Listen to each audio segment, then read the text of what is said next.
Buenos días, compañeros, y buenos días, doctor.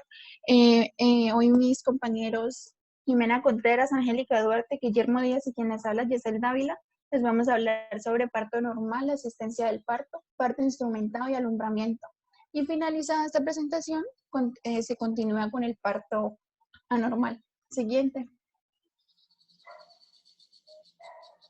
Bueno, el parto es el proceso que conduce al nacimiento de un niño. Este es considerado como un proceso fisiológico donde un feto de más de 500 gramos de peso o mayor de 22 semanas de gestación, vivo o muerto, es expulsado del interior de la madre gracias a la actividad contráctil del útero. Este comienza con el inicio de las contracciones uterinas regulares y termina con el alumbramiento del recién nacido y la expulsión de la placenta.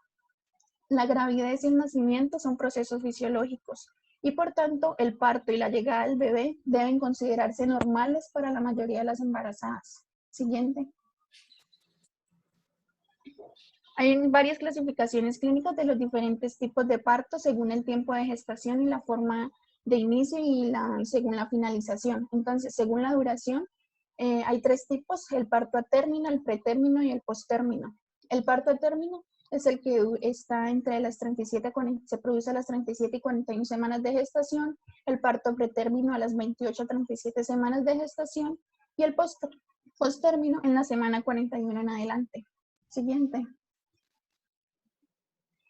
Según el comienzo, está el parto espontáneo y el parto inducido.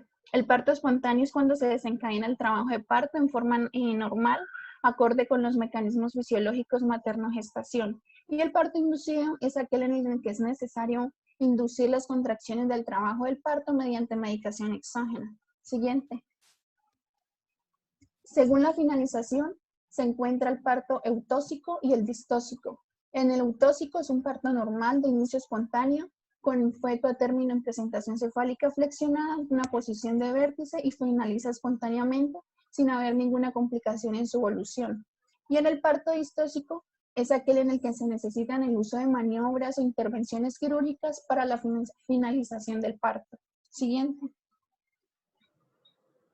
Con respecto a los mecanismos del parto, al inicio del trabajo de parto es crítica la posición del feto con respecto al conducto de nacimiento para la vía en que ocurrirá este. Por ello, es importante conocer la posición fetal al inicio del trabajo del parto. La orientación fetal con respecto a la pelvis se va a describir en 4 términos: la situación fetal, la presentación fetal, la actitud o postura fetal y la posición fetal. Siguiente. Con respecto a la situación fetal, él se refiere a la relación del eje longitudinal del feto con el de la madre, ya sea longitudinal o transverso. En más del 99% de los partos a término, la estática fetal es longitudinal, como podemos observar en la primera imagen. Una estática transversal va a ser menos frecuente y los factores que predisponen a esta puede ser la multiparidad, la placenta previa, hidramnios y las anomalías uterinas, como podemos observar en la imagen del medio. Y ocasionalmente los ejes fetal y materno pueden cruzarse en un ángulo de 45 grados, formando una estática oblicua, como vemos en la última imagen. Dicha estática es inestable y se va a volver longitudinal o transversal durante el parto. Siguiente. Con respecto a la presentación fetal, esta se va a referir a la porción del cuerpo fetal que se encuentra en el canal del parto o en la proximidad más cercana a esta. Por lo general se puede sentir a través del cuello uterino durante la exploración vaginal. Por consiguiente, cuando la situación fetal es longitudinal, la parte de presentación va a ser la cabeza o las nalgas del feto, las cuales se denominan presentaciones cefálica y pelviana respectivamente. Cuando el feto se encuentra en el eje largo de una forma transversal, la parte de presentación va a ser el hombro. Entonces, en la presentación cefálica van a haber 4 tipos, como vemos en la imagen de la izquierda, de vértice, bregmática, de frente o de cara. Entonces, cuando la cabeza se flexiona de modo que el mentón toque el tórax, la fontanela occipital es la parte de presentación y esta se va a denominar presentación de vértice u occipital, como podemos ver en la imagen A. Ahora, con mucho menos frecuencia, el cuello del feto puede extenderse de manera para que el occipucio y la espalda entren en contacto y la cara esté frente al canal de parto. Esta presentación es la de cara, como vemos en la imagen D. Ahora, cuando la cabeza del feto puede asumir una posición entre estos extremos y cuando el cuello solo está parcialmente flexionado puede presentarse la fontanela anterior, la cual sería la presentación sincipital o bregmática que vemos en la imagen B. Y cuando el cuello solo está parcialmente extendido, la frente puede emerger produciendo la presentación de frente que vemos en la imagen C. Siguiente. Con respecto a la presentación pelviana, su incidencia va a disminuir con la edad gestacional y se aproxima a un 3% a término. Cuando el feto se presenta de este modo, las tres configuraciones generales, como vemos en la imagen, van a ser las presentaciones franca, completa y de pie. La presentación pelviana puede deberse a circunstancias que impiden que tenga lugar una versión normal. Un ejemplo de esto podría ser, por ejemplo, un tabique que sobresale en la cavidad uterina o placentas implantadas en el segmento uterino inferior. Siguiente. Con respecto a la actitud o postura fetal, esta se refiere a la postura característica de los últimos meses del embarazo. Como regla general, el feto va a formar una masa ovoide que corresponde aproximadamente a la forma de la cavidad uterina. El feto se va a doblar sobre sí mismo para crear una espalda convexa. En esta actitud o postura, como podemos observar en la imagen, la cabeza va a estar fuertemente flexionada, el mentón está casi en contacto con el pecho, los muslos se flexionan sobre el abdomen y las piernas se doblan en las rodillas. En todas las presentaciones cefálicas, los brazos por lo general se van a encontrar en el pecho o van a estar paralelos a ambos lados. Y el cordón umbilical va a llenar el espacio entre las extremidades. Esta postura característica es un resultado de modo de crecimiento del feto y su adaptación a la cavidad uterina. Siguiente. Con respecto a la posición fetal, esta se va a referir a la relación de una porción elegida arbitrariamente de la parte de presentación fetal, ya sea hacia el lado derecho o izquierdo del canal del parto. Por consiguiente, con cada presentación pueden haber dos posiciones, ya sea derecha o izquierda. El occipucio fetal, el mentón y el sacro van a ser los puntos determinantes en las presentaciones de vértice, cara y pelviana respectivamente. Entonces, pues, debido a que la parte de la presentación puede estar en posición izquierda o derecha, se van a emplear las designaciones, por ejemplo, occipital izquierda y derecha, de mentoniana izquierda y derecha y sacra izquierda y derecha. Como podemos observar en las imágenes, van a haber 6 variedades para cada una de las 3 presentaciones. Por tanto, en una presentación occipital, la presentación, la posición y la variedad se pueden abreviar en el sentido de las agujas del reloj, como podemos ver en la imagen superior izquierda.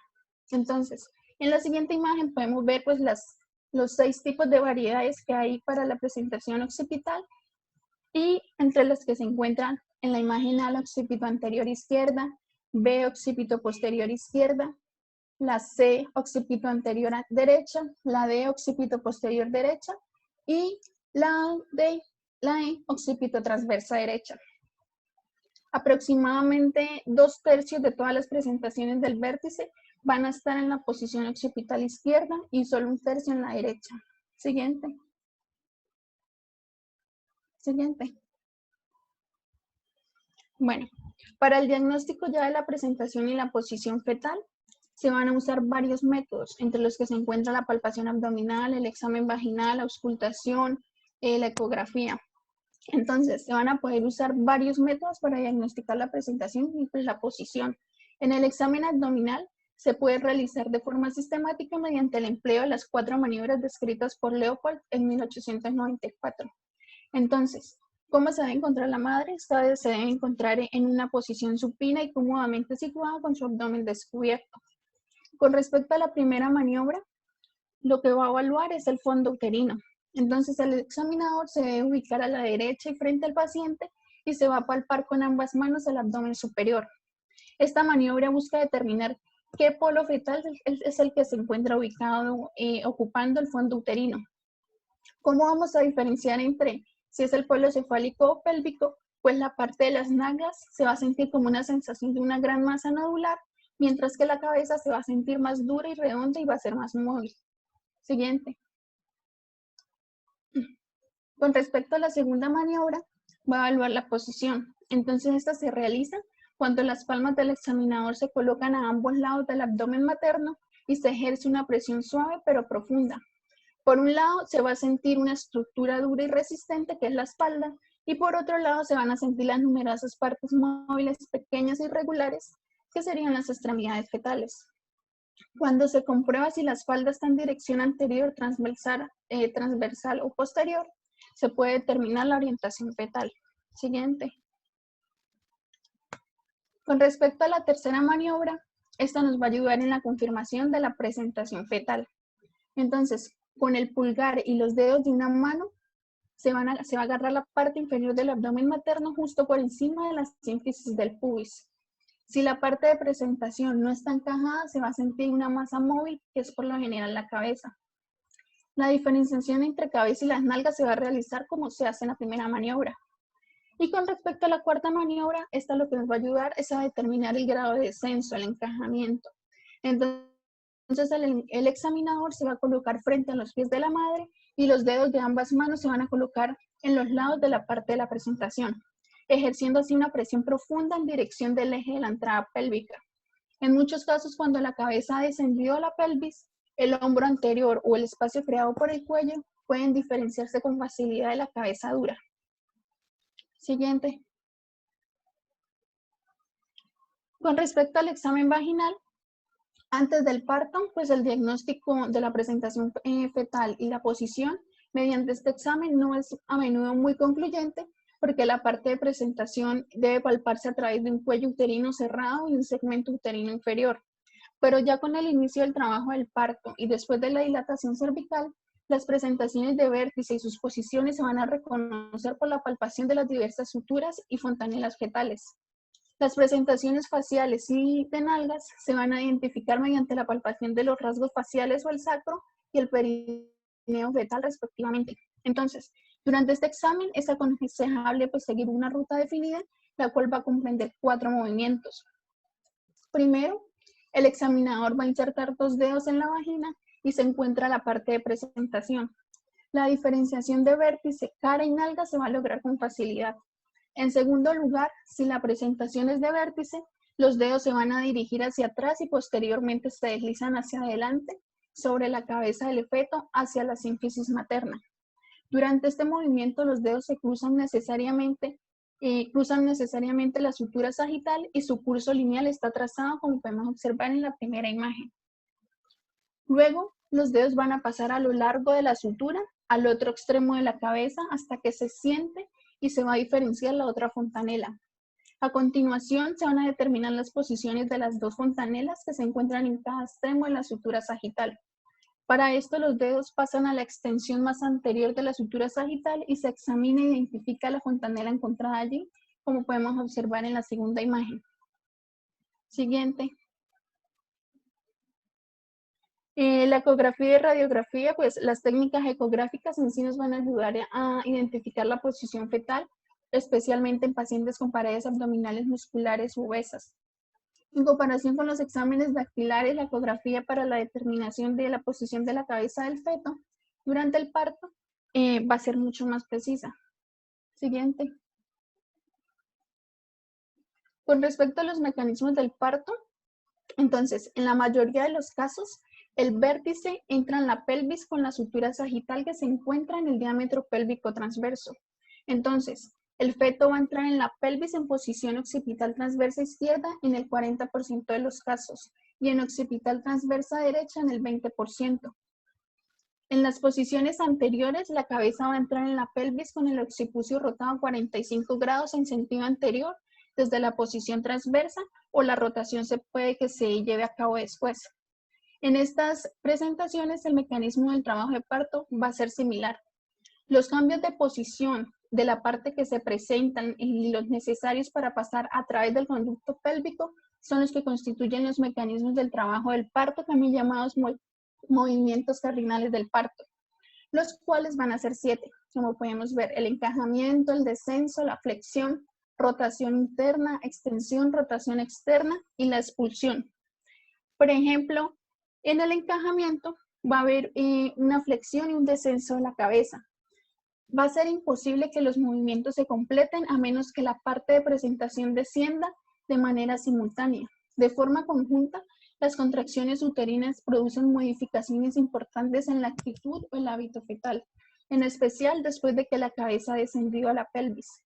Estos cambios van a consistir principalmente en la extensión fetal, con pérdida de convexidad dorsal y en un plegamiento mayor de las extremidades sobre el tronco. Como resultado, el ovoide fetal se va a transformar en un cilindro con una sección transversal lo más pequeña posible que va a pasar típicamente a través del canal del parto. Siguiente. En el encajamiento, la cabeza del feto puede encajarse durante las últimas semanas del embarazo o puede que no lo haga sino hasta después del comienzo del parto. En muchas multíparas y algunas nulíparas, la cabeza del feto puede moverse con libertad por encima de la entrada de la pelvis al inicio del parto. En estas circunstancias se va a decir algunas veces que la cabeza flota. Una cabeza de tamaño normal no se va a encajar con su sutura sagital en dirección antero-posterior. La cabeza del feto va a tender a acomodarse al eje transversal de la entrada pélvica, en tanto que la sutura sagital, si bien permanece paralela a este eje, puede que no esté exactamente a medio camino entre la sínfisis y el promontorio sacro. La sutura sagital va a estar deflexionada a menudo en dirección posterior hacia el promontorio o anterior hacia la sínfisis del pubis. Esta deflexión lateral a una posición ya sea anterior o posterior en la pelvis se va a denominar asinclitismo. Siguiente. Con respecto al descenso y a la flexión, en el descenso, este movimiento va a ser el primer requisito para el nacimiento del recién nacido. En las nulíparas, el encajamiento puede tener lugar antes del inicio del parto y puede que no le siga un descenso adicional, sino hasta el inicio de la segunda etapa. En las multíparas, el descenso suele comenzar con el encajamiento. El descenso se va a producir por una o más fuerzas de un total de 4.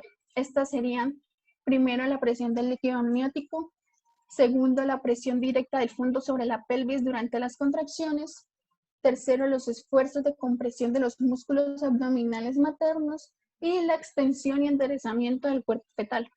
Con respecto a la flexión, en cuanto la cabeza descendente encuentra resistencia, ya sea desde el cuello uterino, las paredes pélvicas o el suelo pélvico, por lo regular se flexiona.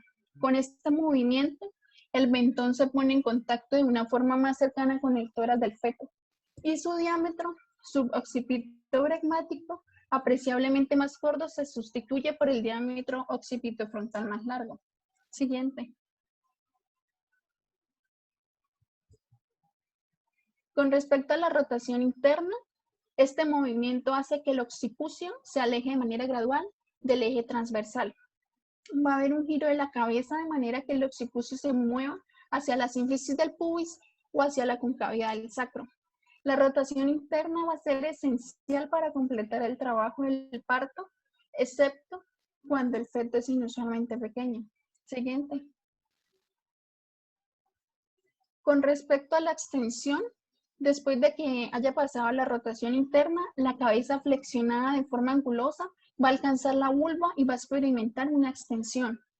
Si la cabeza angulosamente flexionada no se extendiera para alcanzar el suelo pélvico, sino que se adentrara más, impactaría en la porción posterior del perineo y de manera eventual sería forzada a través de los tejidos perineales. Pero sin embargo, cuando la cabeza presiona el piso pélvico, van a entrar en juego dos fuerzas. La primera es la ejercida por el útero, que actúa más posteriormente, y la segunda efectuada por el suelo pélvico resistente y la sínfisis, que actúan más anteriormente. El vector resultante está en la dirección de la abertura vulvar, lo cual va a provocar la extensión de la cabeza. Esto pone la base del occipucio en contacto directo con el margen inferior de la sínfisis del pubis. Con la distensión progresiva del perineo y la abertura vaginal va a aparecer gradualmente una porción cada vez más grande del occipucio del feto. La cabeza emerge a medida que el occipucio, el bregma, la frente, la nariz, la boca y finalmente el mentón pasan de manera sucesiva sobre el borde anterior del perineo. Inmediatamente después del alumbramiento, la cabeza cae hacia abajo para que el mentón quede sobre el ano materno. Siguiente. Ya en la rotación externa, entonces después de que la cabeza emerge, esta va a sufrir una restitución. Si el occipucio se dirigió en un inicio hacia la izquierda, va a girar entonces hacia la tuberosidad isquiática izquierda, pero si originalmente se trasladó hacia la derecha, el occipucio va a rotar a la derecha. La restitución de la cabeza a la posición oblicua va a ser seguida por una rotación externa completa para poder alcanzar nuevamente una posición transversal. Este movimiento de rotación del cuerpo del feto y sirve para relacionar su diámetro bisacromial con el diámetro anteroposterior de la salida pélvica. Entonces, así un hombro va a ser se va a encontrar anterior detrás de la sínfisis y el otro hombro va a estar posterior. Este movimiento es provocado aparentemente por los mismos factores pélvicos que produjeron la rotación interna de la cabeza. Siguiente. Ya en el momento de la expulsión, casi inmediatamente después de la rotación externa, el hombro anterior aparece bajo la sínfisis del pubis y el perineo pronto se dilata por el hombro posterior. Después de la salida de ambos hombros, el resto del cuerpo va a pasar con rapidez hacia el exterior. Siguiente.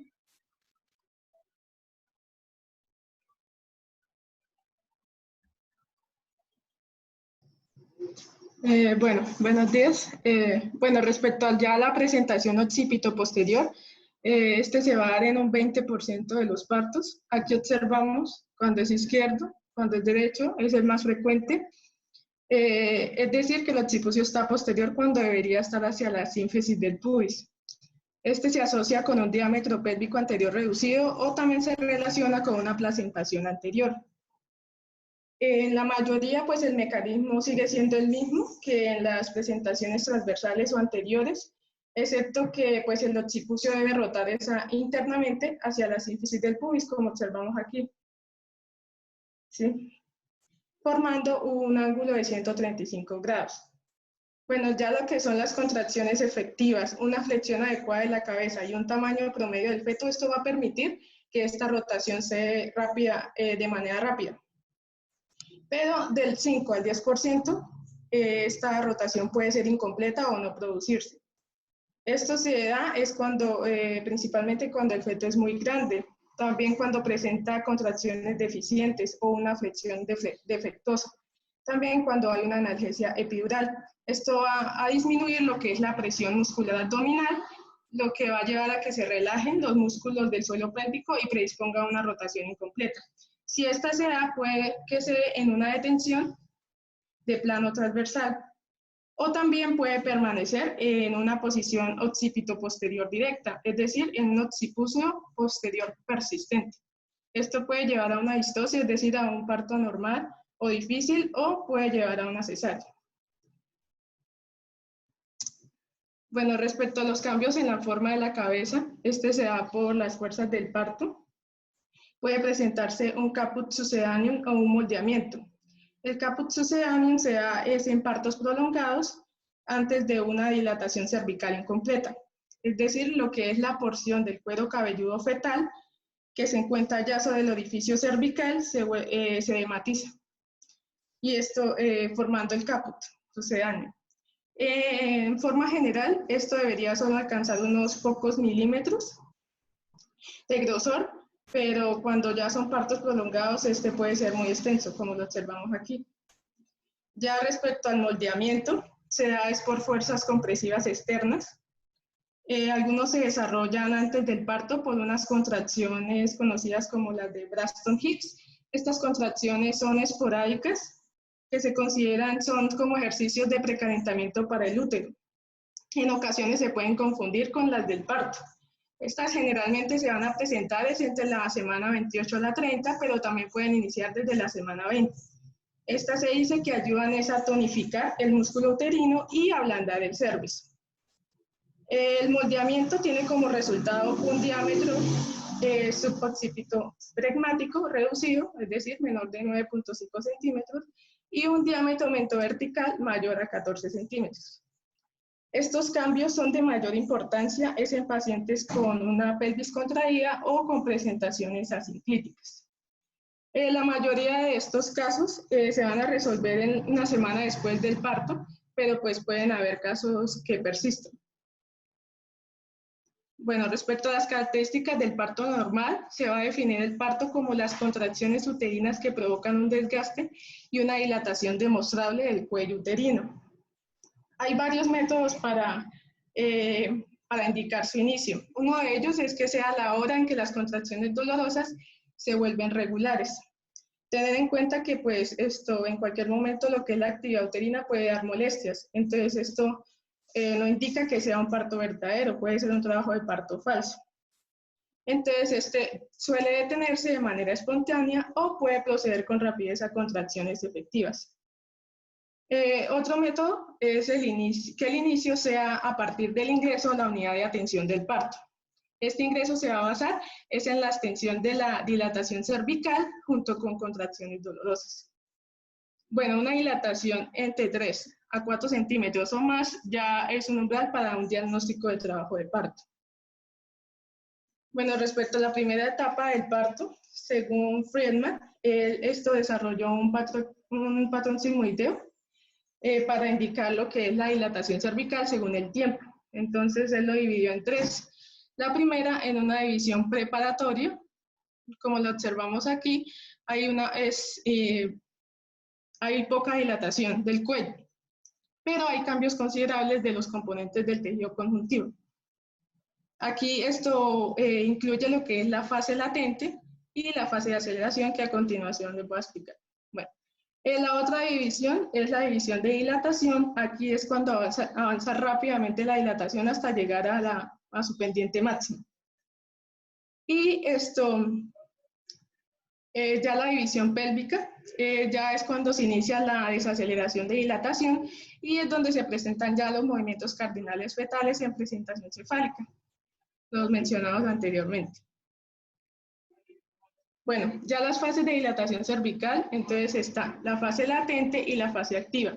La fase latente es la misma división preparatoria. Aquí se van a percibir ya las contracciones de manera regular. Y esta fase termina con una dilatación de 3 a 5 centímetros cervical. Ya se dice que a los 5 centímetros ya puede haber un parto activo, aunque se define es que este parto activo inicia desde los 6 centímetros. Esta fase puede prolongarse, presentándose mayor de 20 horas en nulíparas y mayor de 14 horas en multíparas. Se puede dar esta prolongación del 3 al 4%. Se va a generar por algunos factores como la sedación excesiva o analgesia epidural, también por una afección cervical desfavorable o porque haya existencia de tejido grueso o que no haya dilatación y trabajo de parto falso. Bueno, respecto a la fase activa, entonces es cuando ya hay una dilatación cervical de 3 a 6 centímetros o mayor, esto junto con contracciones uterinas. Este ya representa el umbral, como lo dije anteriormente. Bueno, respecto a la duración de esta fase, en promedio en nulíparas es de 4.9 horas y esto puede llegar a un máximo de 11.7 horas. Ya lo que es la tasa de dilatación puede oscilar entre 1.2 a 6.8 centímetros por hora. Perdón. Diferentes multíparas que sí va a avanzar muy rápido, que puede llegar a una tasa mínima de 1.5 centímetros por hora. Ya respecto al descenso, va a comenzar después de la dilatación activa, a partir de los 7 a 8 centímetros en nulíparas, y se acelera, aumenta, es después de los 8. Bueno, según un estudio que se realizó en el hospital de Parkland, se indicó que la analgesia epidural alarga esta fase en 1 hora.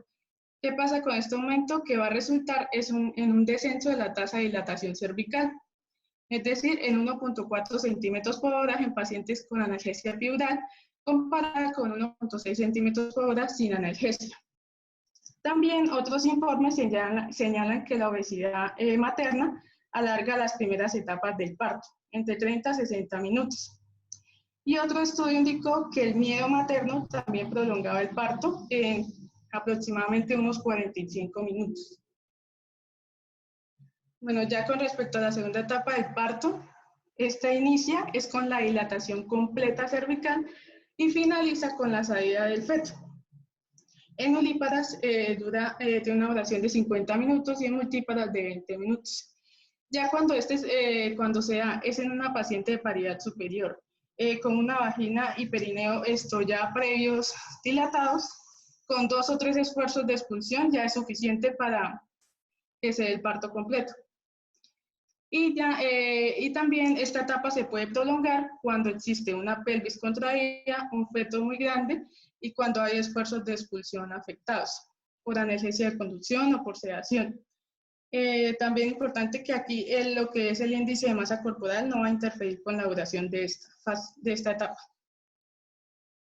Bueno, respecto a la duración del parto, entonces según Kilpatrick y Lados, ellos indicaron que la duración media del parto de la primera y segunda etapa en nulípares es de 9 horas, pero sin analgesia regional, que puede llegar hasta las 18.5 horas, y en multíparas de 6 a 13.5 horas.